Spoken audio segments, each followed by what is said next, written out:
В.А. Моцартын үхлийн талаарх шүүх хурал.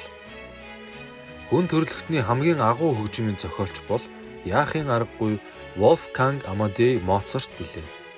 Түүний бичсэн гайхалтай бүтээлүүдийг хүмүүс анддаггүй. 5 настайдаа жижиг найруулгатай хөгжим бичиж, 6 настайдаа бүх төрлийн даралтт хөгжмийг тоглодог болж, 7 настайдаа даралтт хөгжмийн 4 сонат, 8 настайдаа анхны симфонио бичсэн гэхээр үнэхээр агуу. Хүүхэд ахуй цагтаа бичсэн ч гэсэн бүтээлүүд нь гайхалтай байсан гэжээ. Ааваасаа гадна Йохан Кристиан Бахаар хөгжим заалгаж байв. Харин Людвиг ван Бетховен В.А. Моцартад шав орсон боловч удалгүй явжээ. 1791 онд сууд хөгжмийн зохиолч 35 настайдаа өвчнөөр нас барсан ба түүнийг үхсний дараа янз бүрийн цуу гараад намжжээ. Гэтэл Александр Сергеевич Пушкин В.А. Моцарт ба А. Сальфери хэмээх зохиолдоо тэр хоёрыг хэрхэн өрсөлддөг байсан. Антонио Сальерийн В.А. Моцартад хор өгч үггүй хийсэн тухай бичсэн байна. Дээрх зохиолоос хойш Антонио Сальери түүнийг алсан байж болох янз бүрийн уран бүтээл таамаг яриа газар авсан юм.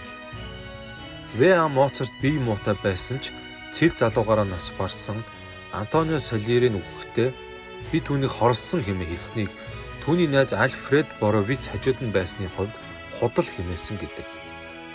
Германы хаан Йосеф II ард түмэнд хөгжмийн хаан гэгддэг байсан бөгөөд урлагийн хүмүүсийг ивэлдэ авч асар их мөнгө алдар нэрээр шагнадаг байж л дээ. В.А. Моцарт чиг арх их уудаг, завхаа явдалтай, бүдүүлэг мөртлөө маш их мөнгө олдог, бас үрдэг хүнд ивэн тэтгэж чухал байв. Харин Антонио Сальери бол Йосеф II дугаарын ивэлд аль хэдийн багтсан Унгарын Лист, Шуберт нарт хөгжмийн онол заасан түүхтэй. Тэр Моцартыг хүмүүжүүлгүй хүмүүст дургүй байжээ. Йосеф II нь урлагийнхны дунд хинэн хамгийн хурдан нэг үзэгдэлд инэдмийн дүр бичих вэ хэмээх уралдаан зарласан байна.